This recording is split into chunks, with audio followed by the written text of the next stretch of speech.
The great Sabbath, Shabbat HaGadol, the Sabbath before Passover, is the Sabbath in which we think of Elijah the prophet. We even try to welcome his coming in the Haftorah. He's, after all, the herald of redemption.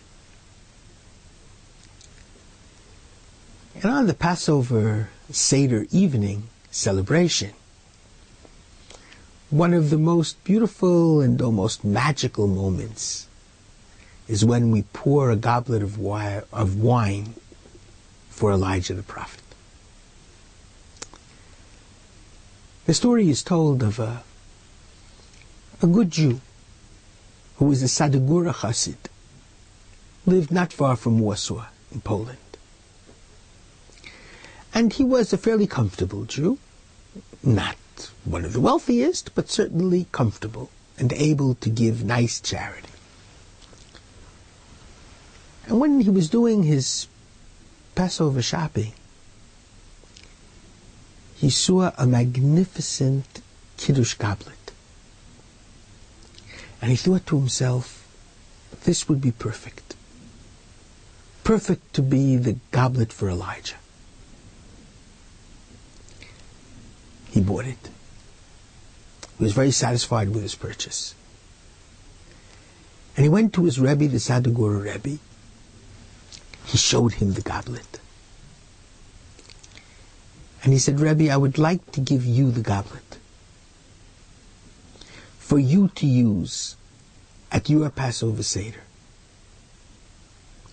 But I would like you to give me a blessing that Elijah the prophet should actually come to my Seder, and I should actually see him when he comes, and even speak to him. The Rebbe accepted the goblet to be used for the Seder, gave the man the bracha he asked for, the blessing he asked for, and the man went home. The Seder came,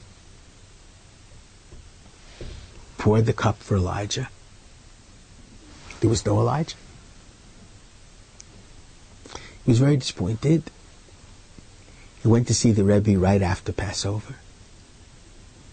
He explained his disappointment.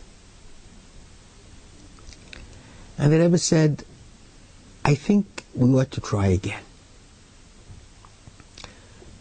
Obviously, I'm going to return the goblet to you. You only gave it to me to use for the goblet for Elijah for the Seder. I understood that. And I'd like you to prepare for next Passover to make the Seder in a small shtetl, a very small townlet, which was about 20 miles away from where the Sadegura Rebbe and this disciple of his lived. It was known as a very poor townlet.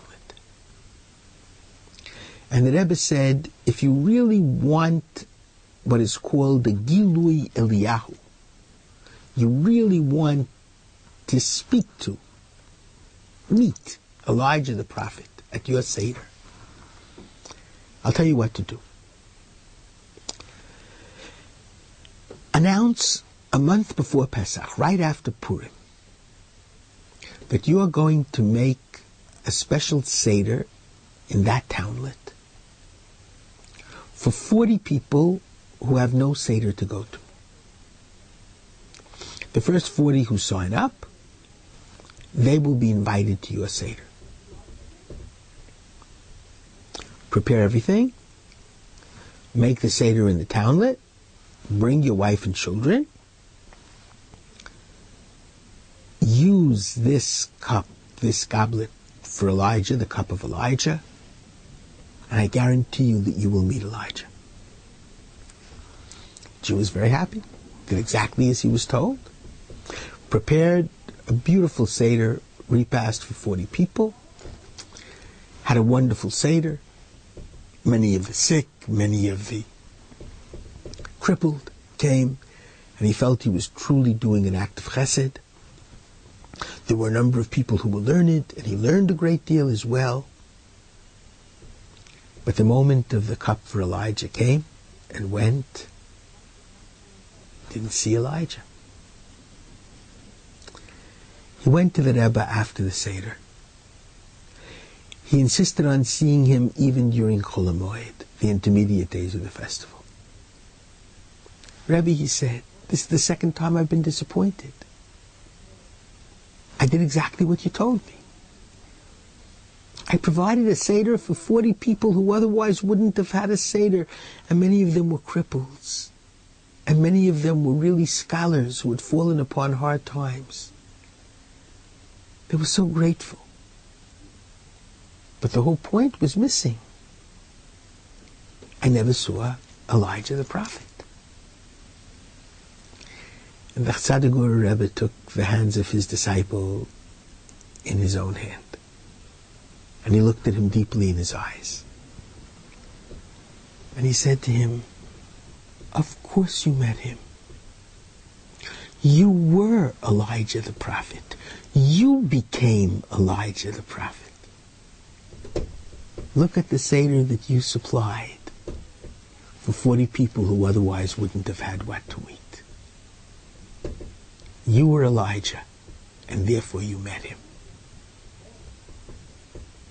Chag kosher v'sameach.